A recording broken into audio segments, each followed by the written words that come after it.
पढ़ेंगे comparing of fraction. Comparing of fraction में क्या होता है, सबसे फर्स्ट हम ले लेंगे when the denominator are equals. जब दो डिनोमिनेटर, कोई नंबर हैं दो, उनका डिनोमिनेटर इक्वल्स है तो कौन सा फ्रैक्शन बड़ा होगा। तो सबसे पहले एक हमने नंबर लिया 5/9 एंड सेकेंड इज 2/9। तो इन दोनों में से कौन सा नंबर बड़ा है, कौन सा फ्रैक्शन बड़ा है। दोनों का डिनोमिनेटर सेम है, दोनों का डिनोमिनेटर सेम है, तो इसमें क्या करते हैं, डिनोमिनेटर सेम होता है तो जो न्यूमिनेटर बड़ा होता है वही फ्रैक्शन बड़ा होता है। दोनों का डिनोमिनेटर सेम है तो न्यूमिनेटर बड़ा किसका है, ये 5 बड़ा है 2 से, तो ये साइन इधर लग जाएगा, ये वाला फ्रैक्शन बड़ा हुआ है। ऐसे ही हम एक और ले लेते हैं 11/20, 13/20। दोनों का डिनोमिनेटर सेम है। अब दोनों का डिनोमिनेटर सेम है तो न्यूमिनेटर में कौन सा फ्रैक्शन बड़ा है, फिर विच फ्रैक्शन इज बिगर। तो 13 बड़ा है दोनों में से न्यूमिनेटर, तो ये वाला फ्रैक्शन बड़ा होगा। अब नेक्स्ट क्या होता है, जैसे कोई का डिनोमिनेटर डिफरेंट है लेकिन न्यूमिनेटर सेम है। when the denominator is different but the numerator is same, तो फिर क्या होता है, ऐसे में क्या होता है, ऐसे में जो स्मॉलर डिनोमिनेटर वाला होता है वही ग्रेटर फ्रैक्शन होता है। मीन्स जैसे कि एक एग्जांपल ले लेते हैं 9/2 एंड 9/5। इन दोनों में से न्यूमिनेटर सेम है और डिनोमिनेटर डिफरेंट है। डिनोमिनेटर डिफरेंट है तो इसमें क्या करना होता है, इसमें जिसका डिनोमिनेटर छोटा है वो ग्रेटर फ्रैक्शन होगा। जैसे ये इसका डिनोमिनेटर छोटा है तो ये क्या हो जाएगा, ग्रेटर फ्रैक्शन। एक और ले लेते हैं 4/11 एंड 4/7। ये न्यूमिनेटर सेम है, डिनोमिनेटर छोटा कौन सा है, डिनोमिनेटर छोटा ये है, तो ये बड़ा फ्रैक्शन हो जाएगा। कौन सा होता है, जिसका न्यूमिनेटर भी डिफरेंट है और डिनोमिनेटर भी डिफरेंट है, जिसका न्यूमिनेटर भी डिफरेंट है और डिनोमिनेटर भी डिफरेंट है।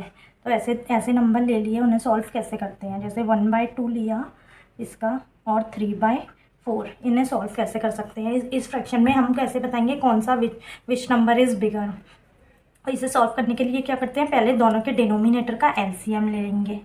एलसीएम लिया, एलसीएम ऑफ 2 and 4, क्या आया, दोनों का एलसीएम 4 आएगा, इज 4। अब 4 2 की टेबल में कितने टाइम्स आता है, 2 टाइम्स, 2 2 4, 2 का न्यूमिनेटर और डिनोमिनेटर से मल्टीप्लाई कर देंगे, 2 1 2, 2 2 4।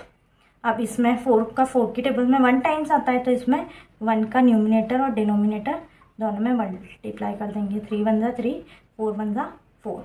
अब ये क्या हो गया, दोनों के डिनोमिनेटर सेम हो गए, तो फिर कौन सा बड़ा है, ये न्यूमिनेटर इसका बड़ा है तो ये बड़ा हुआ, ये बड़ा हुआ, तो ये किसका है, 3/4 का ही है, 1/2 और 3/4 में से कौन सा बड़ा हुआ, 3/4 बड़ा हुआ। हम एक और क्वेश्चन ले लेते हैं, दोनों डिफरेंट न्यूमिनेटर डिफरेंट डिनोमिनेटर वाले में बताना है हमें which number is bigger, which fraction is bigger. तो इसमें फिर से वही एलसीएम लेंगे दोनों के डिनोमिनेटर का, 10 and 11। एलसीएम क्या आएगा, 110 आया। 10 की टेबल में 110 कितने टाइम्स आता है, 11 टाइम्स, तो 11 का न्यूमिनेटर डिनोमिनेटर में मल्टीप्लाई करेंगे, 7 11 77, 10 11 110। इसमें 10 टाइम्स आएगा 11 की टेबल में, तो 10 का मल्टीप्लाई करेंगे दोनों में, 80/110। अब which is bigger, 80/110 is bigger than 77/110। 80/11 का क्या था, 8/11 का था, 80/11, 7/10 is smaller. It's very simple. अब ये फ्रैक्शंस हैं, इसको क्या करना है, असेंडिंग ऑर्डर में अरेंज करना है, डिसेंडिंग में अरेंज करना है और बताना है स्मॉलेस्ट फ्रैक्शन कौन सा है एंड लार्जेस्ट फ्रैक्शन कौन सा है। तो असेंडिंग मीन्स क्या होता है, छोटे से बड़ा, डिसेंडिंग मीन्स बड़े से छोटा। तो सबसे पहले हम असेंडिंग में अरेंज करते हैं, उसके लिए क्या करना पड़ेगा, चारों के डिनोमिनेटर का एलसीएम लेंगे, एलसीएम ऑफ 4 6 8 2। इनका एलसीएम आया 24 आ जाएगा इनका एलसीएम। देन 4 की टेबल में 24 कितने टाइम्स आता है, 6 टाइम, तो 6 का मल्टीप्लाई किया न्यूमिनेटर डिनोमिनेटर में, 30/24। देन 7 की टेबल में 6 की टेबल में कितने टाइम्स आता है, 4 टाइम्स, तो 4 का मल्टीप्लाई किया 28/24। देन 8 की टेबल में 3 टाइम्स, 3 का मल्टीप्लाई किया देन 2 की टेबल में कितने टाइम्स आता है 12 टाइम्स, 12 का मल्टीप्लाई किया 108 आता है, 9 12 का, ये 24।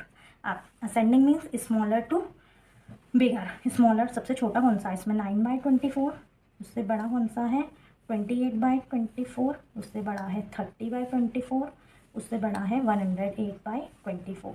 ये किसका था 9/3/8 का था। देन 28/24 किसका था 7/6 का। देन 30/24 5/4 का। Then 108/24 is 9/2। अब इन्हें डिसेंडिंग में कन्वर्ट करना है, डिसेंडिंग में अरेंज करना है। डिसेंडिंग में अरेंज करने के लिए यही पूरी प्रोसेस करेंगे बस, क्योंकि हमने ये एक बार कर ली है प्रोसेस, इसलिए हम बार बार नहीं करेंगे। बस इसे डिसेंडिंग मीन्स बड़े से छोटे में अरेंज कर देंगे। तो सबसे बड़ा 108/24 है, उससे छोटा 30/24 है, उससे छोटा 28/24 है। साइन इधर ये लोग बड़े हैं इसलिए इसकी साइड साइन आ रहा है। फिर 9/24। अब ये किसका है 9/2 का है। देन ये 5/4 का है। देन ये 7/6 का है। देन ये 3/8 का है। अब स्मॉलेस्ट फ्रैक्शन बताना है। स्मॉलेस्ट यही पूरी प्रोसेस एलसीएम लेके पूरा लास्ट में फिर सबसे छोटा फ्रैक्शन सबसे बड़ा बता सकते हैं। स्मॉलेस्ट फ्रैक्शन कौन सा है, सबसे छोटा फ्रैक्शन कौन सा आया था करने पे, ये वाला आया था 9/24। ये किसका है 3/8 का है। तो स्मॉलेस्ट फ्रैक्शन क्या हुआ 3/8। लार्जेस्ट फ्रैक्शन क्या हुआ